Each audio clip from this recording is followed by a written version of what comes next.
Hey guys, Xenith here. So, quite often these days we see games being re-released on old consoles.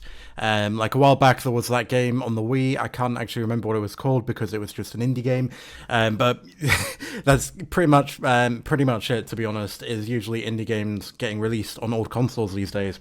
But for a change, we've actually gotten a game from a big publisher being released on the Super Nintendo. And as you can probably tell from the title and the thumbnail and whatever, it's Doom.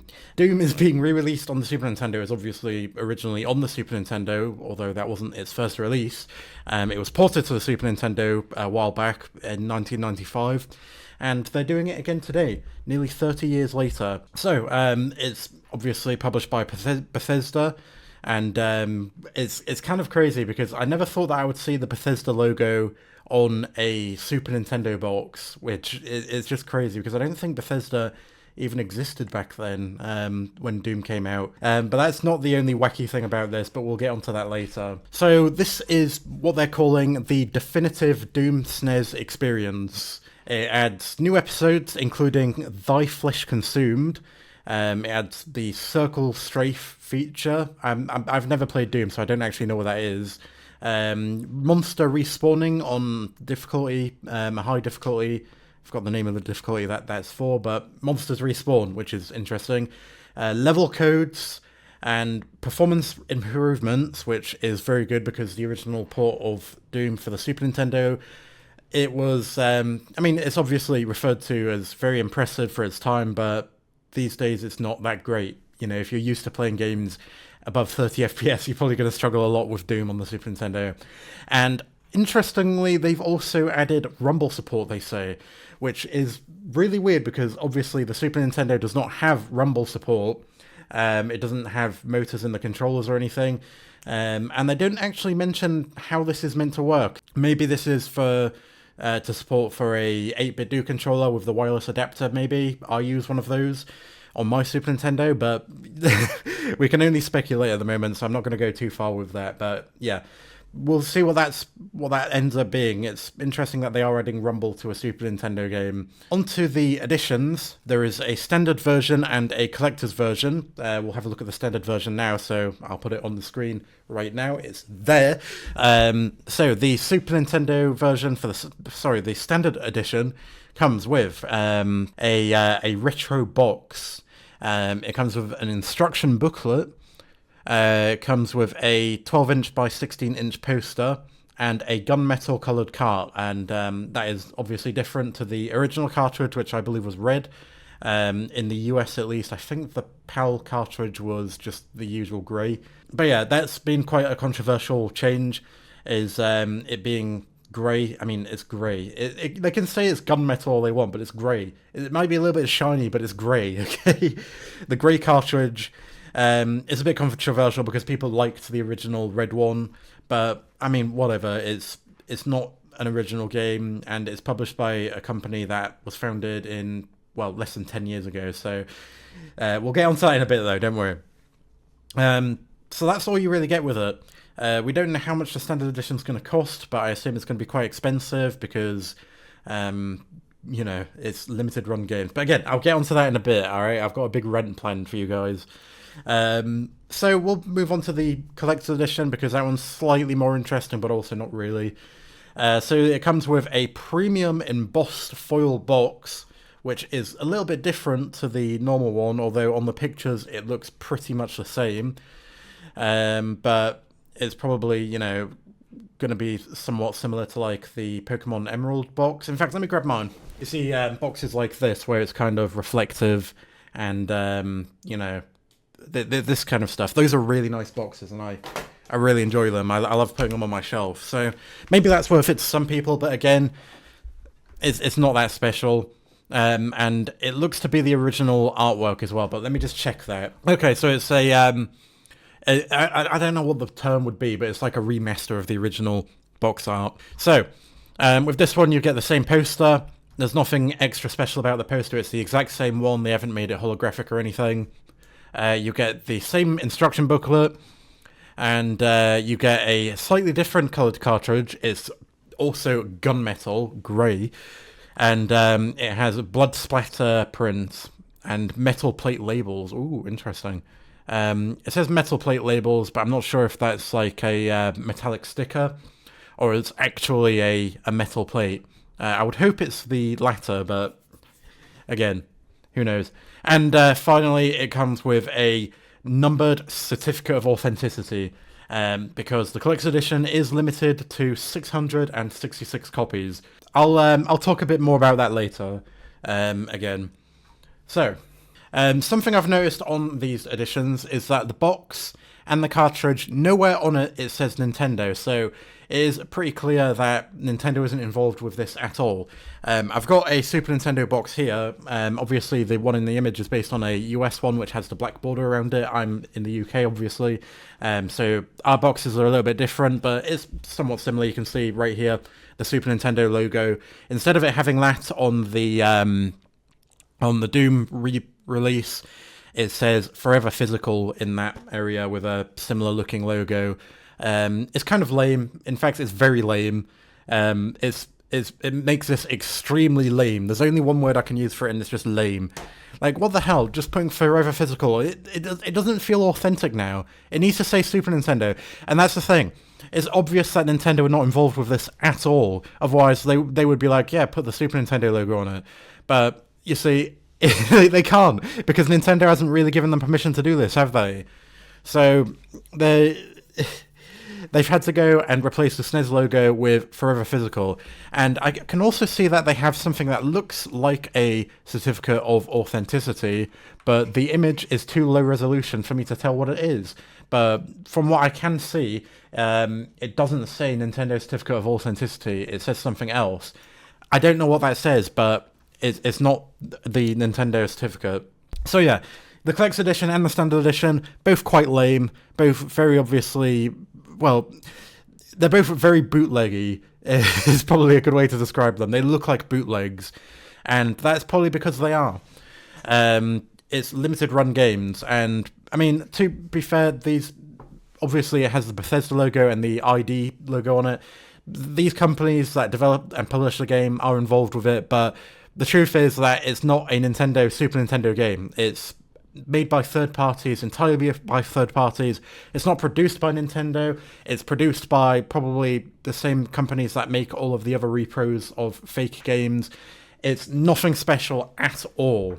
And speaking of fake SNES games, I would be interested to know what the inside of the box looks like, because I'll throw up a picture right there, right now, of the difference between a fake and a real game.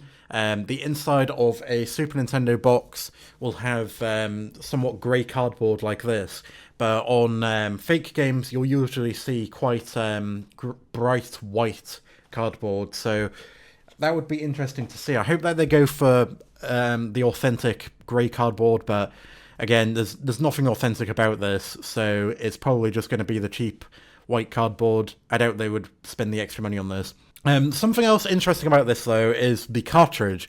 So, back in the day, obviously, the Super Nintendo cartridges had extra hardware in them for the games to run. That's how old cartridges worked. The cartridges were basically little expansions to the console itself, and a lot of processing happened on the cartridge itself.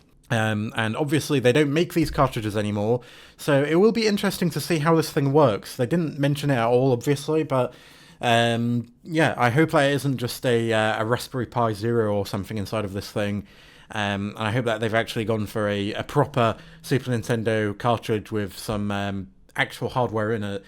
Because I assume that this is going to be quite expensive, being limited run games. So please don't cheap out and just shove a Raspberry Pi in this. We want this to be authentic, although I'm not buying it. So, yeah. Limited run games. It's finally time to get onto this topic. Everything I was going to say about Doom, if you just wanted to hear that, you can leave the video now, because I'm just going to be talking about limited run games. I do not like limited run games at all. I think they're a terrible company. They're absolute cancer on the gaming industry. Their entire business model is literally just getting people to overpay for indie games and you know, games that would otherwise be quite cheap, by saying you don't want to miss out. And the thing is, I do want to miss out. I do want to miss out when it has the limited run games logo on it, because I'm not missing out on anything. These are literally just bootleg copies of games, basically. They're official bootlegs. That's the best way I can put it. They were founded in 2015, so they don't have any history, and they don't really have any right being involved with the Super Nintendo, because, you know, they were founded about 25 years after the Super Nintendo released, nearly. They're a new company, and they're releasing games on old systems. It's pretty obvious, isn't it? That they're just trying to get in with the collectors, and they're just trying to milk collectors, basically. They've seen that there's a market for retro video games, but the truth is, there isn't a market, right? People who collect retro video games, they don't care about reproductions and new ones. It's like people who collect original artwork. You know, like, look behind me, these artworks behind me. Only one of those, the one that I'm pointing at right now, that's an original. All of my other paintings are prints, because I don't actually care about them being original. But, you know, I like having an original. I believe that original layer is worth more. And it's just like that with video games. If I want a reprint, I expect to pay significantly less for it, and I'll value it much lower. If I have an original, like my copies of Yoshi's Island and Pokemon Emerald that I've shown you in this video, I'm willing to pay extra for these, because I paid quite a lot for this copy. I think I paid £62 for it, although these days that is actually extremely cheap, but it was very expensive at the time.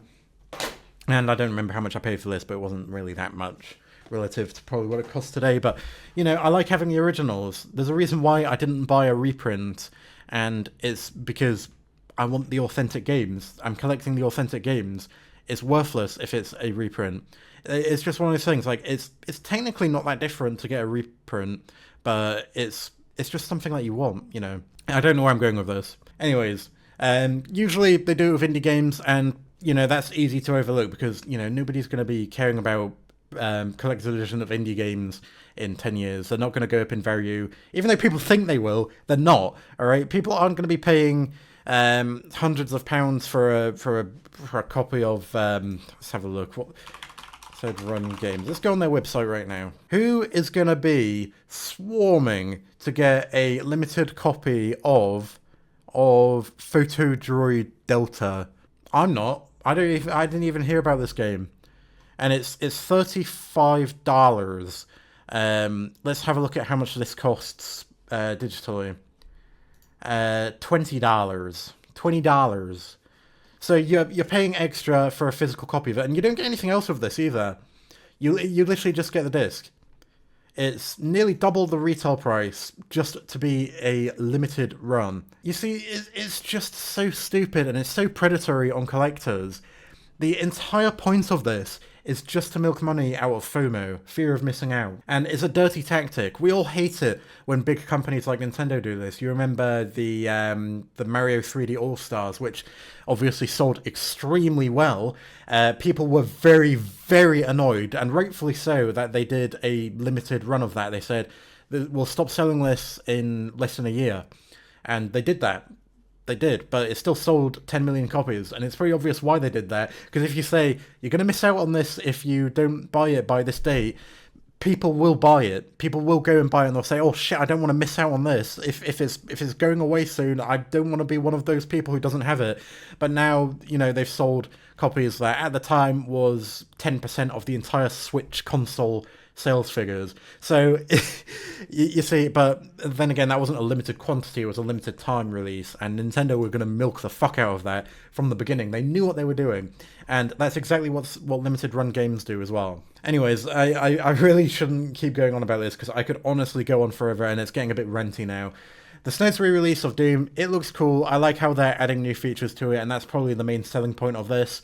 But with them doing a collector's edition and it being limited run games publishing this, I'm definitely not going to be getting this. And even if I wanted to get it, they're only doing it for the American Super Nintendo, which just completely pushes me out of it because I use a PAL Super Nintendo. It looks cool, but, you know, nearly 30 years after the original release, being republished by a company that was founded 9 years ago, it's nothing special. It's lame as fuck. It looks like a bootleg. It doesn't have the Nintendo logo on it. It's just crap, alright? And anybody paying for this is just a complete sucker, alright? You really are a complete sucker if you're going to be buying the collector's edition of this, and I hope that you get the help you need.